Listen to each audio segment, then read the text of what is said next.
No, not really, because we have been the Minister of External Affairs has been holding meetings back and forth both in Delhi and Beijing with the Chinese embassy as well as the Chinese government. And there was a very detailed 4-hour meeting yesterday of the between the joint secretaries, which is a joint secretary level mechanism that was created in 2012. The necessity for today's statement was certain actions on the ground by PLA in Galwan Valley because they are hardening their position and are not willing to agree by the consensus which was reached between the commanders on June 6th as well as during the June 17th telephone conversation between the two foreign ministers, as well as on June 22nd. In fact, it was decided yesterday also that the both sides will now abide by the 93 and the 96 agreements. But it seems that the PLA on the ground is not abiding by those agreements. And on Wednesday, the Chinese Foreign Ministry and the Chinese Defense Ministry launched a twin attack while this meeting was going on. So to say that that China has sovereignty over the Galwan Valley. So the sensitivity of particularly for the PLA and for the Chinese government, that region is very as part of their strategic calculus for both Xinjiang as well as Tibet.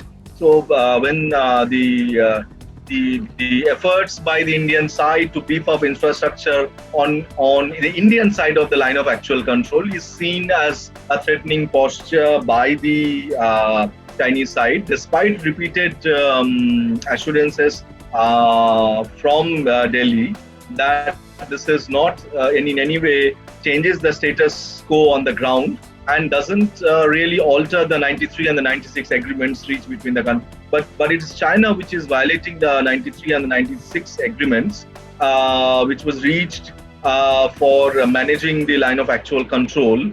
And we need to kind of, remind the Chinese that, they are, what they're doing is not as per the agreement that they reached. That their government reached in 93 as well as in 96, and it's a violation of a bilateral treaty and protocols that follows. So there is a need and necessity for the Indian side to kind of repeat it so that the China sees the light of the day, and carries out the assurances that they have made during the last few meetings since early part of this month.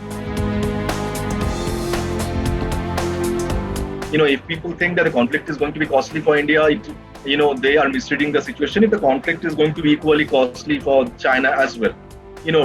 China hasn't fought a war since 1979. They have amassed huge troops. They have launched aircraft carriers. They have now huge number of fighter aircrafts. I'm not getting into the way how they acquired it. That's for another day. But since they have gone into an army modernization, they have hardly been exposed to any conflict. It's been a unilateral kind of. They go and ramp the ship in the South China Sea. Nobody, of course, Vietnamese have protested, but they have not been tested. Is what I'm trying to say since 1979. And in 1979, Vietnamese army, which was out of the war after 10 years, it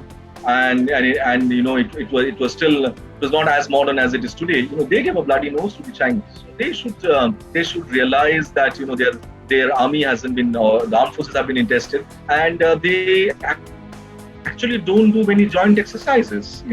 They have one hand-in-hand exercise with India, but they don't do many joint exercises globally. So they're not exposed much to the global, to various partners and how they have shaped up in the last 2 or 3 decades. So it's going to be difficult for them. The terrain is difficult also for any kind of battle. So I don't think so. They are basically trying to browbeat and take control of that, so that because they feel threatened by the Indian position in Galwan. So that's the basic.